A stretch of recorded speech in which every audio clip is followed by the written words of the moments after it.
Okay, so I've replaced the batteries here. I hope you can hear me now. So again, just to review here, we have the Reynolds transport theorem applied to total energy E. In this case, beta is equal to total energy, internal plus kinetic plus potential. Lowercase b is beta per unit mass, so that's specific total energy, lowercase e. And d beta dt is actually dE dt for the closed system. And so I have my closed system rate-based energy balance on the left-hand side. Let's write out our final result here. Let's write out our intermediate result. So let's see here. So this implies, let's write down what we got. Q dot minus W dot is equal to the time rate of change of energy within my control volume, my open system, if you like, plus the sum of M dot E out minus the sum of M dot E in. Now, let's expand this energy term here. These energies here, these lowercase e's, these are the specific total energies at the various inlets and outlets. So if you look over here at inlet number 1, there's actually a E1 here, an internal energy, specific internal energy, kinetic and potential energy of inlet flow number 1. There's actually an E2 here. I guess I'm calling it EN1 and an EN2. So there are specific energies associated with all these flows across my system boundary. Let's expand what these specific energies are. So this little guy here, this is specific internal plus potential lowercase pe plus lowercase ke. And as a result, I have dE, the change in energy with respect to time inside my control volume is equal, plus sum M dot U plus PE plus KE summed over all the outlets minus the same thing summed over all the inlets. Okay?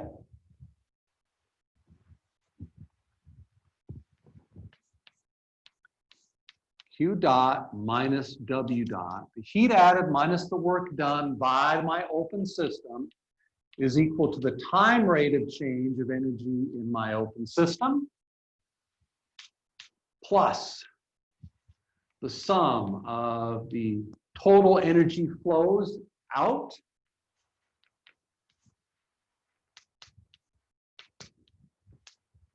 minus the sum of my total energy flows in. U plus PE plus KE. Okay? By the way, what is this dECV dt term here? What's this? What energy am I talking about here within my control volume? Time rate of change of energy within my control volume. Well, there's actually a certain amount of energy associated with the mass in my control volume. There's a certain amount of mass in my control volume, and there's a certain amount of energy within my control volume. So the energy balance, that time rate of change of energy within the control volume, is the rate at which energy inside is going up or going down. Okay? All right, now, before we get too much further here, I want to point something out. What happens if we don't have any mass flows at all? If that system over there had no M dots, no mass crossing the system boundary, In other words, it was a closed system. Closed system has no mass crossing the system boundary. Then these m dot terms would go away. These represent energy flows across the system boundary.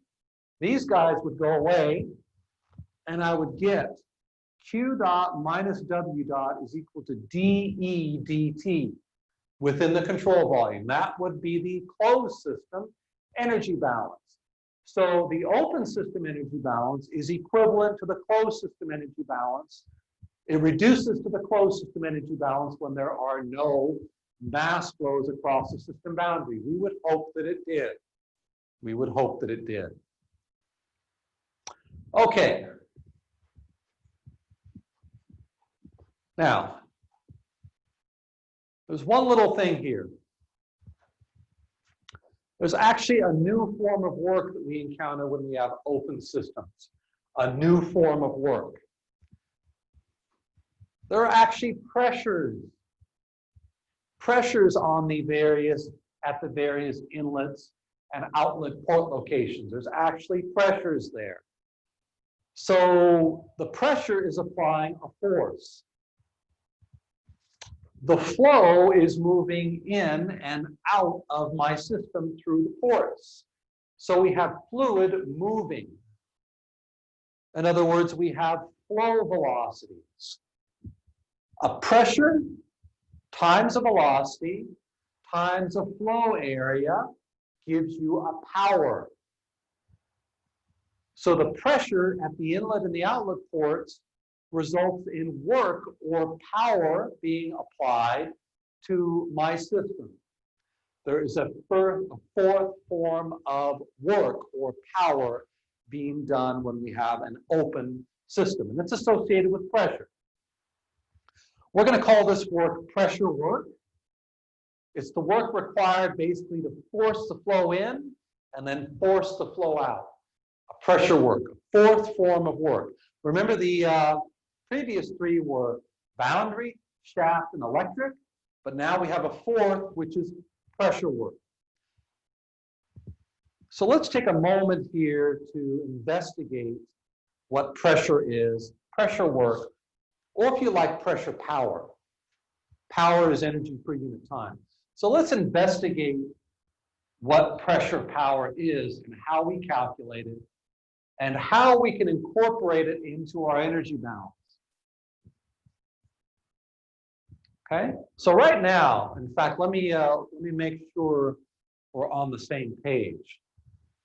Right now, this W dot term contains actually four kinds of work or power.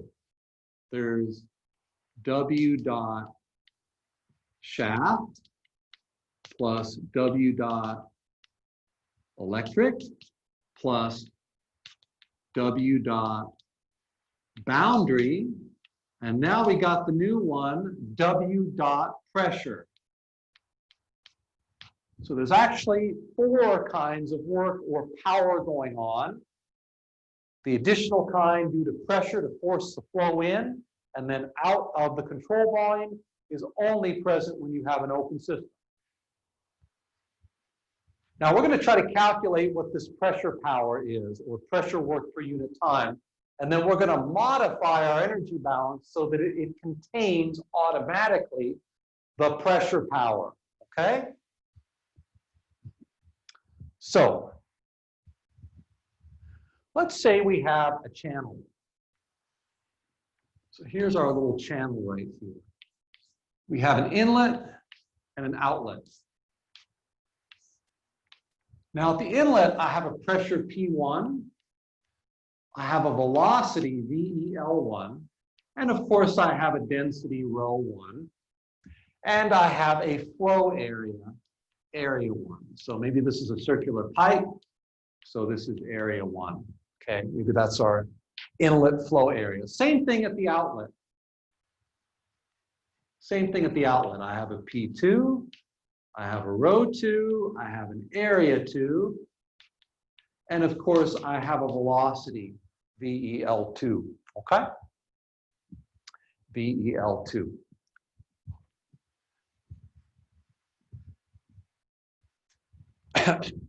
Now, Let's look at the work being done on the system due to the pressures at the inlet and the outlet. So net work per unit time due to pressure. So let's look at the work being done on the system due to the flow moving into the system. My system is the area in this pipe or channel, okay? That's my system. So on the left-hand side, I have a force due to pressure. F1 or F pressure 1 times a velocity, VEL1. A force times a velocity gives me power or energy per unit time. A force times a distance is work. So a force times distance divided by time gives me power.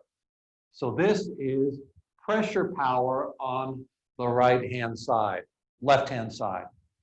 F pressure at location 1 times the velocity at location 1. Now, the pressure force is equal to pressure at the inlet, P1, times area 1. Okay? So now I have P1 area 1 times velocity VEL1. So this is equal to W dot pressure at location 1. W dot pressure at location 1. A force times the velocity gives me work per unit time. Let's do the same thing on the right. Now this is, by the way, this is on system. We're pushing the fluid in, so we're doing work on the system. Now on the right, we have flow moving out. So F press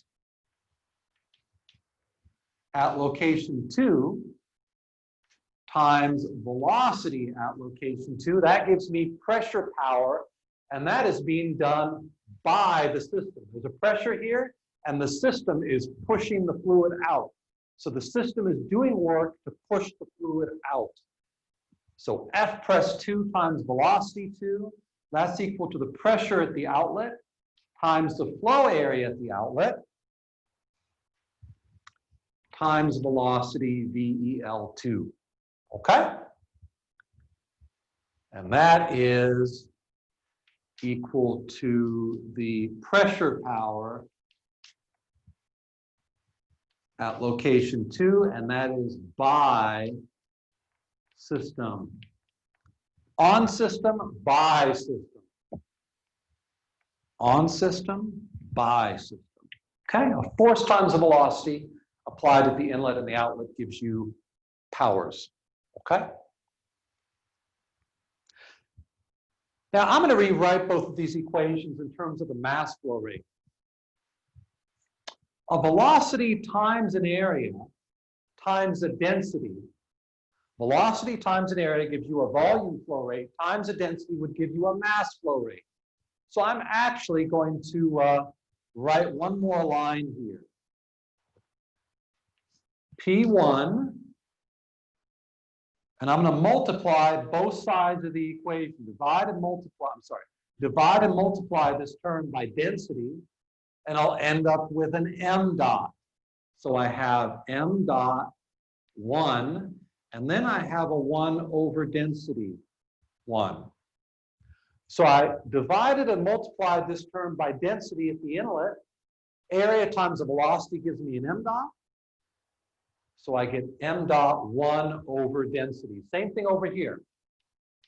P2, m dot 2, 1 over density rho 2. Okay? One last thing, 1 over density is specific volume. So I can actually write this as P1 m dot 1 specific volume at the inlet, and I can write this as P2 m dot 2 specific volume at the outlet.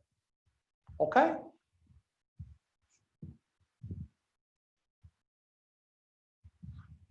So this is the important version to look at. Pressure times m dot times a specific volume gives you pressure power, or work per unit time. Work per unit time. Okay, let's take what we have here and incorporate it into our energy balance. Oh, before we do that, let's ask ourselves what the net work done by the system.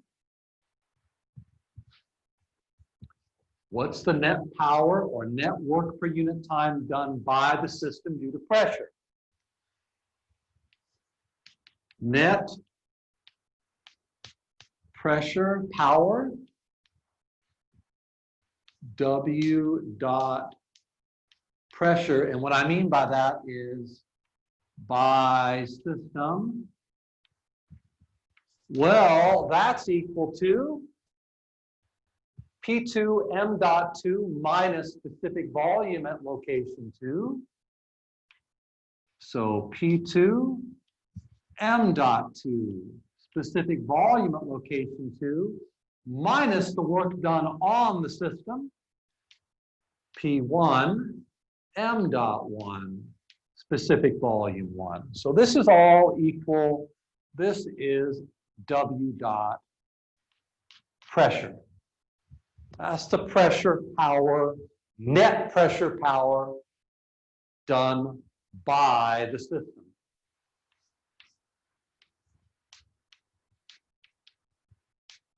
Okay, by the system. Okay, let's substitute this in to our energy balance over on the right. Let's substitute that in here.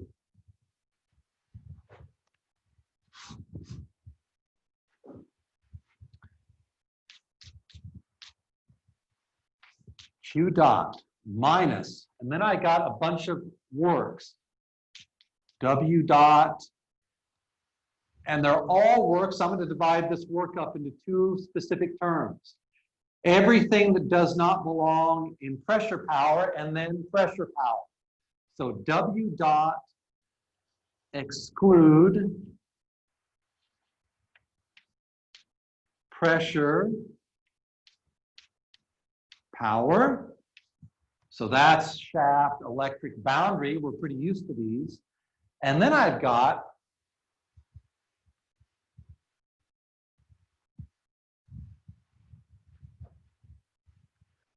minus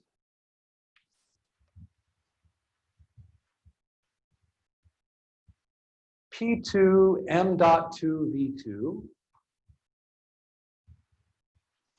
P2 m dot 2 specific volume at location 2 minus P1 m dot 2, I'm sorry, m dot 1 specific volume at location 1.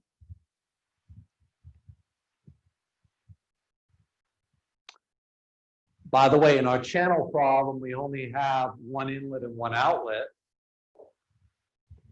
So I'm going to write DECV dt, and then I have one inlet and one outlet. So m dot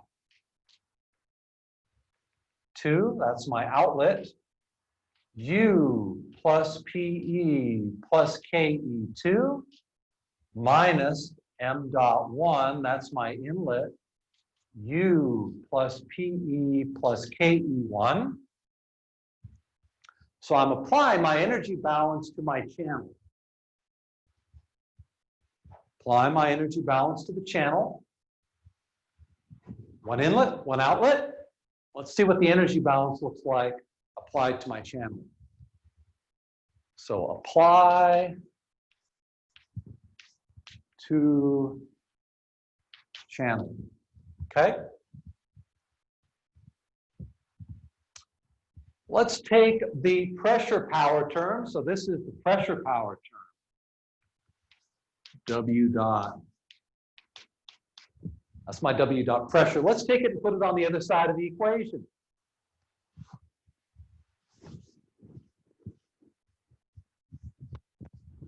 Let's move it over to the right.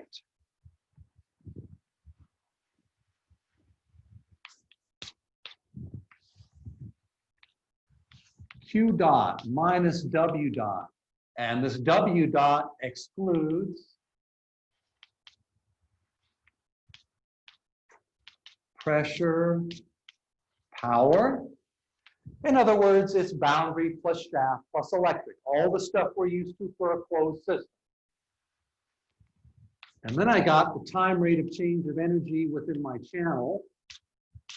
And then I got, okay, I'm going to take this term and put it over on the right, and I'll have an m dot P2 V2, which I can combine in this term, m dot U plus PE plus KE.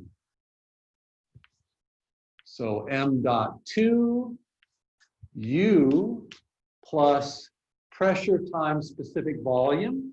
There is my pressure power, PE plus KE applied calculated at the outlet. So here I got my pressure power term in parentheses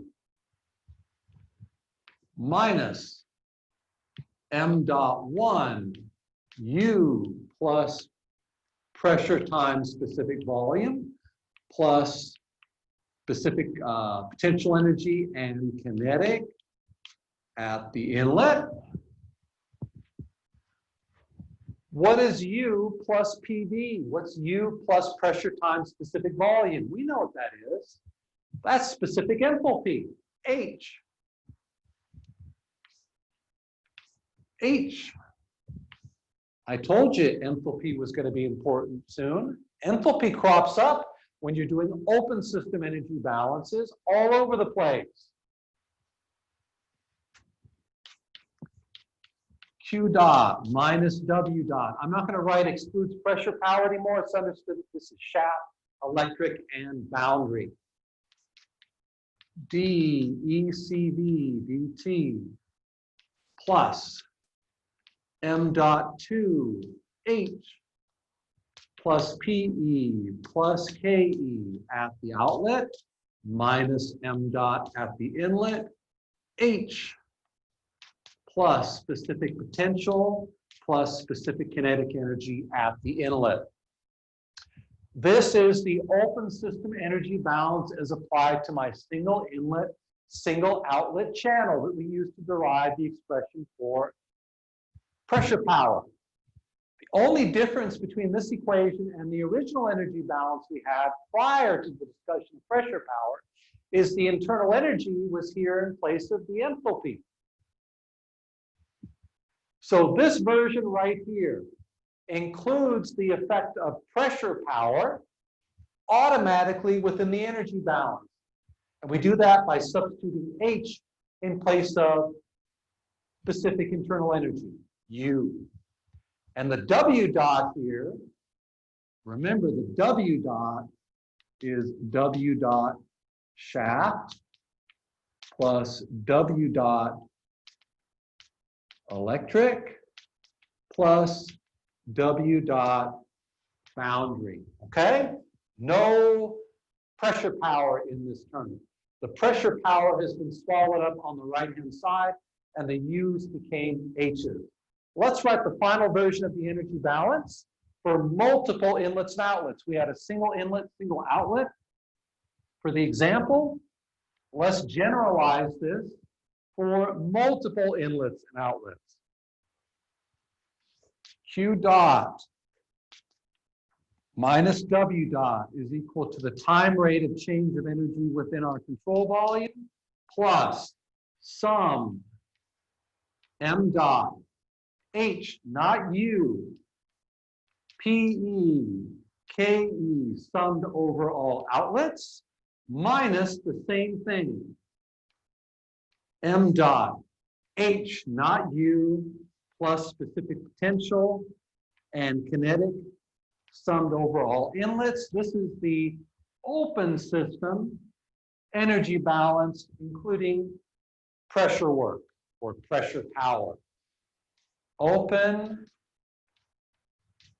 system E balance.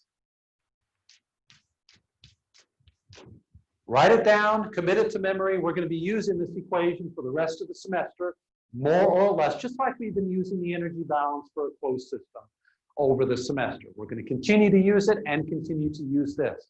Write it down. There are H's here instead of U's. Next time we will do examples. We'll spend a day or two just on open system devices and applying the energy and the mass balance to open system. That's all for today, ladies and gentlemen. Take care.